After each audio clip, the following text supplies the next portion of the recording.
I've actually been in the immigration industry now for 35 years. When I started my own immigration business in 1989, at the time I had my recruitment business and my clients had said to me, Chris, you helped me find a job, can you help me with my immigration? I mean, this is before emails. We had a telex machine and a brand new fax. And here I was working on my word processor. There was no computers.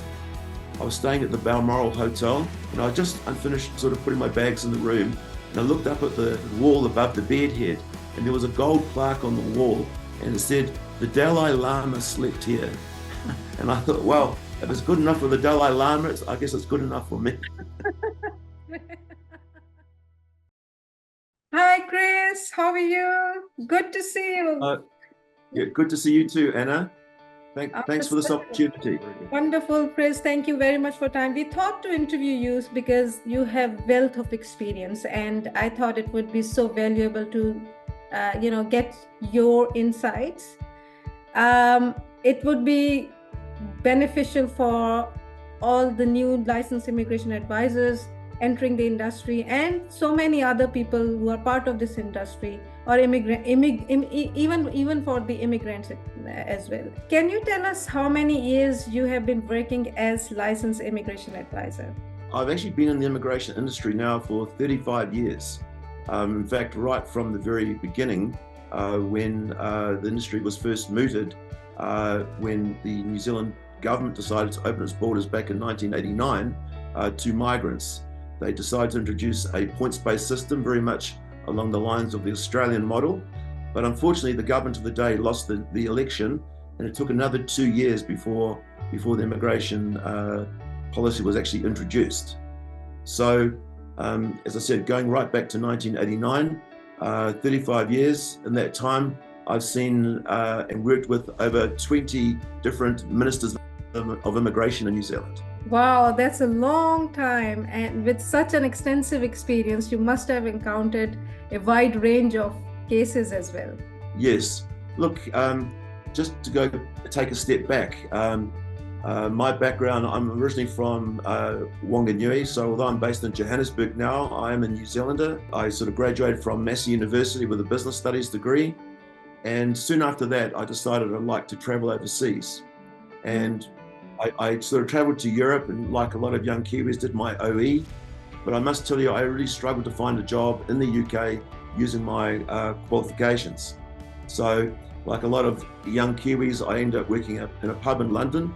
And then when I returned to New Zealand, I was fortunate enough to be offered employment as a management consultant dealing with executive recruitment. So when I started my own immigration business in 1989, at the time I had my recruitment business and my clients had said to me, Chris, you helped me find a job, can you help me with my immigration? Wow, Chris, that's an interesting path, and it's interesting how life takes you and you end up with a very rewarding career. When the opportunity came available to work as an immigration advisor, that really combined my interest really with travel and of course helping people from overseas, skilled migrants, find employment in New Zealand. Even in the early days, there were concerns within the immigration industry in New Zealand of rogue operators, especially overseas, who were really giving our industry a bad name. So there was a group of interested parties, namely Rod and Donald Trott. They were brothers based in Wanganui. At the time, I was based in Auckland, and I actually attended the first ever gathering of immigration advisors in Wanganui to set up what was the New Zealand Association for Migration and Investment. Oh. So what happened was that we had already approached the government for government licensing to say that we need some sort of controls within the industry. And the government of the day said we'd like to see the industry to be self-regulated. And that's why we set up the NZOMI. And I was fortunate enough to be voted on as a director on the board at that time and served as a director on the board for at least 2 years during the formative years when we were establishing a code of ethics for the industry. And actually that worked very well.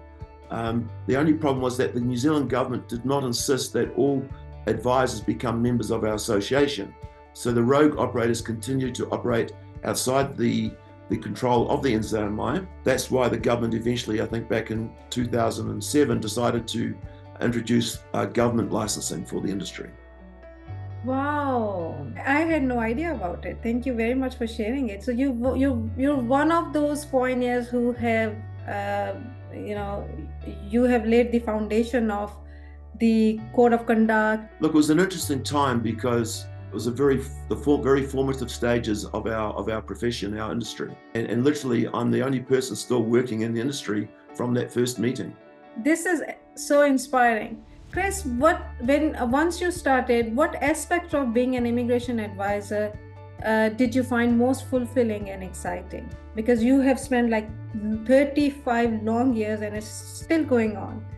Look, I can tell you that when I worked in the recruitment industry, I worked for a company called Wareham Associates, run by John Wareham. He's a Kiwi who had opened offices throughout New Zealand, Australia, and then was based in New York. Also a renowned author of books such as Secrets of a Corporate Headhunter, The Anatomy of a Great Executive. And at one of our sort of company conferences, he said to us as recruitment consultants, look, you should always be very aware of the power that you have and the responsibility in helping someone enter a new job. He said, in terms of that person, you're perhaps giving them an opportunity to have better career prospects, maybe a more rewarding and fulfilling job, and you can actually change somebody's life. Yes. For me, being involved in immigration is that and so much more, because someone isn't just changing jobs here, they're not just selling their house, they're actually changing countries. And that's a responsibility that I feel very strongly. And when someone places their faith in me to assist them through that process, I'm very determined to ensure that I walk every step of the way with them to ensure a successful outcome. Absolutely, I 200% agree with you, because I myself is an immigrant, and I have it's been almost 20 years here in New Zealand, so I completely understand, and it's quite relatable to me. The struggle, the challenges, and also I think it's a survival battle. You really have to be resilient to survive in a different society, different country. Being involved in immigration in the late 80s, early 90s, these were the days before email.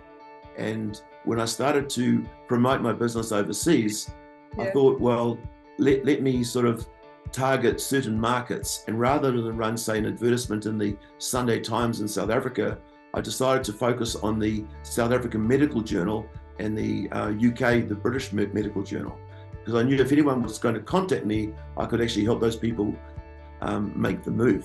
And I also decided that, for me, the only way I could make a good impression was through the speed of response and the quality of the written word.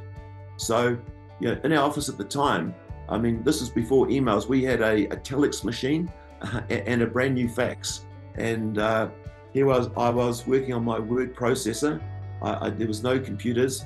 And in fact, one of my first clients was from South Africa and a podiatrist. And what happened was that when he got to New Zealand, he came and saw me and he said, Chris, now that I'm here, I can actually understand why you think you can run your business the way you do. Yeah. And I just looked at it, I said, what do you mean? And he said, well, since I've been here in New Zealand, everyone I've met is so open, so friendly, so trusting. I could almost imagine business being done with a handshake. He said, back in South Africa, for good reason, people are more wary. In fact, if you're not aware, someone can take advantage of you. So he said, if you're serious about your business, you've got to be prepared to meet your market. And if you go to South Africa where people can meet you face to face, then you'll have a really good business. And that was right back in 1995. Wow. So back 29 years, yeah. And when you started in 35 years back, is there any particular challenge that you would like to share with us that at very early stage of your career? You have to have the knowledge and understanding of immigration law, but you're also a business person, and you need to know about marketing and how you're going to attract new clients. You've got to run the financial side of the business. There's a lot of challenges over and above the straightforward immigration advice. And in fact, my first entry offshore was actually into the Malaysian market, because the Chinese in Malaysia at the time, their children were discriminated against around places in universities, that type of thing. So I actually invested the money to advertise, to go to Kuala Lumpur, to recruit a manager and secure an office and all the furniture for that office. But when I got back, I found I was short on funds to actually go back and make that office work. Yes. So one of the first lessons I learned was that you've really got to make sure you've got your budget in place, because I went full steam ahead and then couldn't follow through on that office and that opportunity. But the other thing at the time was that I think the economy in Malaysia was doing so well. The Chinese wanted to move, but not just yet.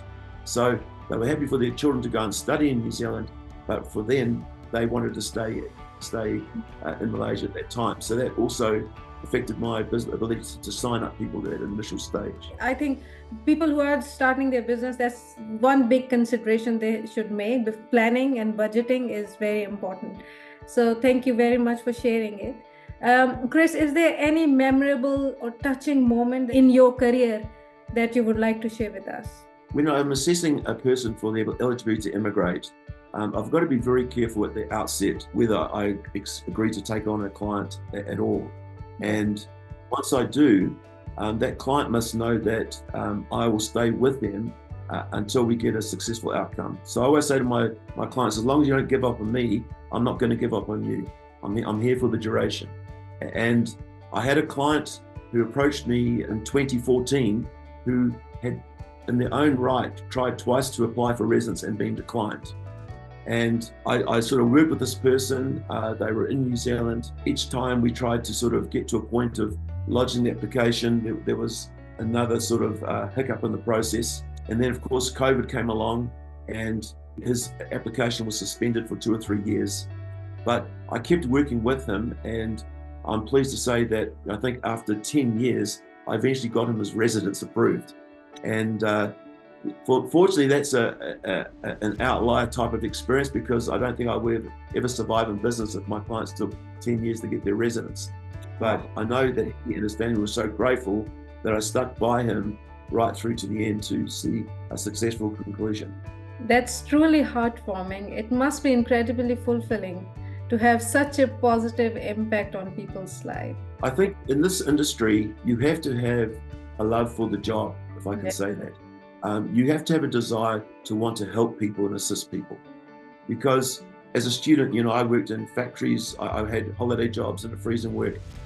That work is often quite sort of meaningless, where the work as an immigration advisor, you're making such significant change in someone's life that it's very rewarding on a personal level when clients thank you, but they just sort of can't thank you enough. And to know that you're a sort of been a change manager in their life, in their immigration process, that in itself is where the reward comes from.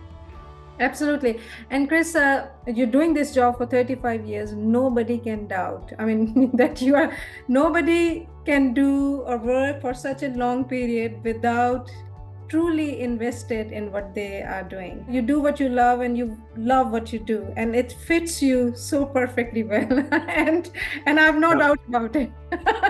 Thank you for that. Look, it's so funny, because one of the books that influenced me when I was younger was a book called Major Barbara by George Bernard Shaw. And Major Barbara was, I think, a major in the Salvation Army. And he was criticized for his business. He was a very successful business person. He ran an ammunitions factory in the UK. But what he was doing, he was providing for people with jobs, providing them with good housing and a good life. His role was to really save people's souls for the next life. And for me, I've always tried to help people, in this lifetime. And it's quite interesting that, when I'm overseas talking to people about migrating, some of the terminology that people use, I'm looking to help people change their life for the better. And when they talk about going to New Zealand, they talk about when they get to the other side. And I think it's quite amusing, because obviously the other side is New Zealand. I wouldn't say it's heaven, but it's pretty close to that. And I just think it's great being able to make a difference in people's lives in this lifetime, where they can go there, have a better quality of life, and have opportunities that perhaps don't exist here. Absolutely, I completely agree. Chris, is there any funny incident, on a lighter note, that you would like to share? Yes. as an immigration advisor and being based in South Africa, I was coming here for 3 years, holding seminars, traveling the country. It was really quite a challenge to know how I was going to go about that and do this. And my client basically said to me, Chris, it's not a problem. I'll tell you which hotels to go to, where to hold your seminars. You can stay with my folks, my sister, my friends. And literally that's what I did. So as a New Zealander, one of my first homestays was with his friend who was a farmer in the Free State. And it was a bitterly cold sort of winter's night. And the farmer was actually a former Springbok B rugby player. And he was outside braaiing in the cold of winter.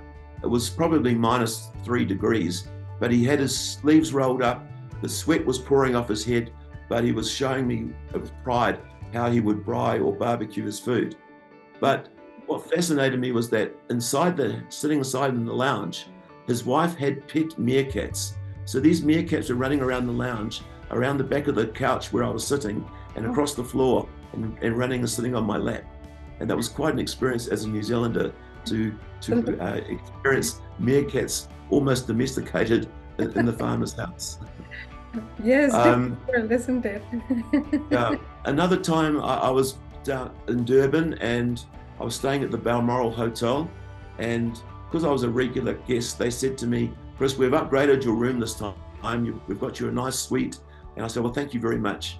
And I just unfinished sort of putting my bags in the room, and I looked up at the wall above the bed head, and there was a gold plaque on the wall, and it said, the Dalai Lama slept here. And I thought, well, if it's good enough for the Dalai Lama, I guess it's good enough for me. Yes. Yeah. This is I can also say that in doing this job, sometimes, prospective migrants befriend you, or you become friends, and then they invite you to stay in their house and that sort of thing. And there was one family in Durban that I was staying with, which was a welcome respite from staying in a hotel. And what I didn't realize, but their daughter had just won the Miss South Africa contest. Her name was Heather Hamilton, and when I was at the house, she was doing a photo shoot, of course, in her bathing costume alongside the swimming pool. And I thought, well, what an opportunity. I mean, you couldn't plan for this to happen, but it was just one of those gifts that life gives to you, I guess. But I must also say that, I'm a very keen fan of rugby, and I've had supporters, I've had clients take me to games. Right back in '96, I was fortunate enough to be in South Africa when New Zealand All Blacks won their first ever test series against the Springboks. I just happened to have a seminar in every city on the same date, so that was very convenient. After that tour, Sean Fitzpatrick, our captain, brought out a picture book based on the tour and his career. And there were photos of the stadium in Cape Town, where at Newlands they had a section of the New Zealand supporters, and at the time there was some supporters dressed up as nuns supporting New Zealand in the black and white, and then there was a section of the crowd where it was all the South African supporters, but right in the middle there was a guy wearing an All Black shirt, and that was me. And because I was there with my South African client and sitting with the South Africans, here I was right in the middle of the photo in my All Black shirt, and I felt like I should be signing books from the bookstore as people went and bought the book in New Zealand. I'm sure you can now write your own book. So many incidents, so many things must have happened. Yes. You have so much to share as the Kiwi. And honestly, I mean it. You can actually write a book, a Kiwi perspective, like living in South Africa, and there's so much that you can share. Yeah. I mean, South Africa always challenges you from your social conscience, because there's really a wide divide between the haves and have-nots. And there's probably not a week that goes past that I'm not making sandwiches for someone at my front gate, handing out fruit and drinks and that sort of thing. There's also like an element of corruption in this country, and I think the traffic police are well known for that. And one of the funny incidents when I first got here, because I myself was quite naive about how things operated, I decided that, having had a seminar in Johannesburg, that my next seminar was in Durban, that I would drive to Durban. And I was excited to be on the open road just outside of Joburg, heading towards Heidelberg, when suddenly I was pulled over by a local traffic officer for supposedly exceeding the speed limit. He asked me, could I see your license? Of course, I had my New Zealand driver's license, which was fine. He said, do you realize you were exceeding the speed limit? And I said, I'm sorry, I didn't realize that. He said, where are you going? I said, I'm off to Durban to hold an immigration seminar. I'm a licensed New Zealand immigration advisor, and it's wonderful to be in this beautiful country. And then he said to me, well, have you got anything for me? And I said, of course. I said, just a minute. And I jumped out of the car, opened the boot. I said, I've got maps of New Zealand. I've got brochures, the NZAMI, other things about New Zealand. And he just took one look at the stuff and he said, excuse me. He waved his hand and he said, on your way. He said, just go. And I only realized later he was looking for a bribe. He wasn't interested in my immigration business or my career or a map of New Zealand. He just wanted some money for lunch or something like that. And it was quite a funny experience. Chris, I think I'm quite convinced now. You should actually write a book. Think about it. Obviously, immigration is quite a contentious issue for countries and people losing good people. And from an immigration perspective, it's not my job to try and convince someone to immigrate. But once someone makes that decision in principle, I can then facilitate the process. I can make it happen. After holding a seminar in the early days, I actually got an email from someone from the University of Durban in Westville saying I needed a bullet in the head. And I thought, wow, this is a bit heavy. I need to sort of look at my next seminar if someone's walking in with a gun, because people carry guns in South Africa. I decided it was just some disgruntled person. Obviously nothing came of it, but it was a little bit sobering to receive an email of that nature. As you may know, we support new individuals joining industry as licensed immigration advisors in various ways. What one piece of advice you can offer today to help them run a successful immigration business or practice? You definitely have to have a passion for what you're doing, but you also have to be determined to succeed. There's no guarantees in life. And, if you enjoy your job so much as I do, I wanted to find every which way to make a success of my business, so that I think my greatest fear over the years was that my business didn't succeed and I'd have to end up doing another job. Whereas for me, I loved what I was doing. And now I can say I've actually reached officially the age of retirement, so I can perhaps relax a little. But, for me, it's never giving up. Also, you must understand that we actually operate in a very difficult business model or market. And what I mean by that is that in most businesses, as a company, you work hard to get a client, then you work even harder to keep your client. The irony in our business is that once we get a client, we actually work really hard to get rid of our clients. Otherwise, we haven't done our job. But obviously in a positive way when they get their visas. So our business model is very much a referral model.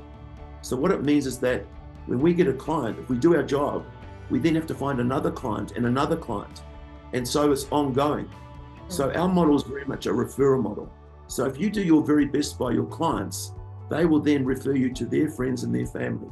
And that is, for me, the secret to success as an immigration advisor. Thank you, Chris. That's an excellent advice. You do invest on advertising and all the modern social media campaigns, but what I hear and what I have got from you is fostering a relationship with those clients is also extremely important, because eventually they will refer you, their friends, their relatives, and more clients to you.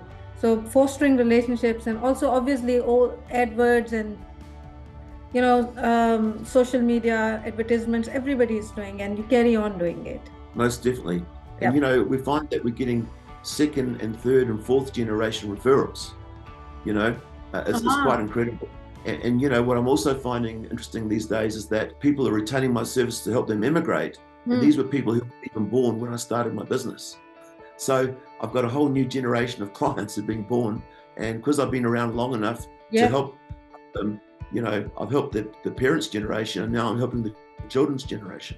And so that's the longevity of the business. And, the other thing is that I've had my cell phone number for 29 years now. And, when you're in a referral business, you need to be contactable. And I can tell you, last month, I actually had a client I helped move to New Zealand more than 15 years ago. And I can tell you that the person phoned me and said, look, Chris, you probably don't remember me, but you helped me immigrate to New Zealand 15 years ago. My brother would like to chat to you. Is that okay? And I said, look, that's fine. I'd love to have that opportunity to help him. And he said, by the way, I can't believe you still got the same phone number. But of course, when you're in business, it's very important to be contactable. Correct. Otherwise, if you change your number every year, then no one's ever going to find you. Correct. I agree. Chris, you have helped so many people and now generations. What do you think, what is the most common misconception South Africans have about New Zealand immigration process? The immigration process is actually very involved, and I think a lot of people don't realize that, when we lodge an application, it's no good getting it 99% correct. Our application has to be 100% correct. So, when we help our clients, we're actually guiding them with checklists and guidelines. So they know from the very start, they're not going to waste time collating the wrong documents, the wrong information. Mm-hmm. Secondly, they know that the information they've got is in the correct format, because that's important. If it's not, they can be rejected. But third, and I think most importantly, they know that they haven't missed out any documentation. Because if you miss out one document, as I said, your application can be rejected. Mm-hmm. So I think some people, they underestimate what is required, especially for going to New Zealand. The job aspect is very important. And for me, my unique selling point has been the fact that I've had that recruitment background in history, and we offer a complimentary or free job search campaign or program. And that's benefited our clients over the years. So I think that we're in many ways, there are many similarities between New Zealand and South Africa. There are also a lot of differences. And I think sometimes even people from an Afrikaans background, when they speak English, they tend to speak English through a direct translation. And Afrikaans isn't often full with a lot of niceties. So rather than say, can you please pass me that cup? They'll say, give me the cup. Yeah. But of course, when they put it into English, it sounds very rude and almost direct in New Zealand terms. So that's something they have to come to terms with when they get to New Zealand. I mean, New Zealanders are very polite. They will often not be so direct as South Africans would be, for example. I just want to give you another anecdote, which I thought was quite funny. I held a seminar at the Beverly Hills Hotel in Durban in Umhlanga Rocks. And, at seminars, obviously you get all types of questions. But this lady sat in the audience with her parrot on her shoulder. And I knew right through that seminar that the question was going to come at the very end of the seminar, am I able to take my parrot to New Zealand? And of course, where New Zealand welcomes cats and dogs, there's no pathway for parrots. Mm-hmm. So that was one person who didn't sign up with me on that particular evening. You've got to be mindful when you're helping people to emigrate that they're often making a choice that they would rather not have to make. I mean, South Africa, for example, is a beautiful country, wonderful topography, great climate, you've got the wildlife. There's so much that the country has to offer, and yet people are choosing to leave. And it's because of issues of personal safety and security, also issues around education, job opportunities, that type of thing. One of my colleagues who was South African said to me one day, he said, Chris, working here is a little bit like working in an abortion clinic. We're having to help people make a decision they shouldn't have to make. And of course, that's the reality of it. Being an immigration advisor often requires you to be a counselor. People go through highs and lows. They have good days and bad days. This process is something that doesn't happen overnight. They might start the process now, but only make the move in 6 or 12 months' time. And during that time, you have to hold their hand every step of the way and be there for them. Chris, how have you seen the immigration industry evolve over the past 35 years? And what message would you like to convey to industry professionals and people in authority to help them further improve their services? We've moved from a system of paper-based applications to now being online. And the online system is working well, but with that automation and computerization, we've seen Immigration New Zealand pull back from the market. When they previously had decentralized offices around the world, we had access to those immigration officers and managers to discuss applications, to talk about situations with applicants, and we no longer really have that access that was there before. It was very sad to see these offices close because there were people who had years of experience and a lot of intellectual knowledge and capital was lost to Immigration New Zealand. I think one of the challenges they've got today is that they have a high staff turnover. Their staff don't stick around very long, and as a consequence, they're not very experienced and they often make mistakes. And if you're looking to lodge your own application without the guidance of an advisor and you've got a bad decision, a negative decision, well, you might just say, well, I don't qualify. And yet often it's a situation where immigration officers are not interpreting immigration instructions correctly. So this is where we can make a difference. But I would really like to think that where Immigration New Zealand is now running from their ivory tower away from the private sector where they can actually reaching out and communicating with us. I mean, quite frankly, we used to have regular meetings with immigration staff, and that was very helpful. Those don't take place any longer. And when you get feedback from an immigration manager saying, Chris, well, actually, as a licensed immigration advisor, you must understand you're not our client. Even your client, the applicant, is not our client. Mm. We're here to help New Zealand companies get the people they need. Mm. So we're here to serve New Zealand employers. And yet time and again, I see Immigration New Zealand letting down New Zealand companies through their decisions. Mm. And it's like, if you don't like it, lodge a complaint. So, everything is done now very remotely at arm's length. It's not a welcome transitional change in the industry. It's made it more difficult and more challenging, definitely. It's been incredibly valuable to hear about your journey and the South African, your experience living in South Africa. I highly appreciate your time, and I look forward to possibly speaking with you again in the future.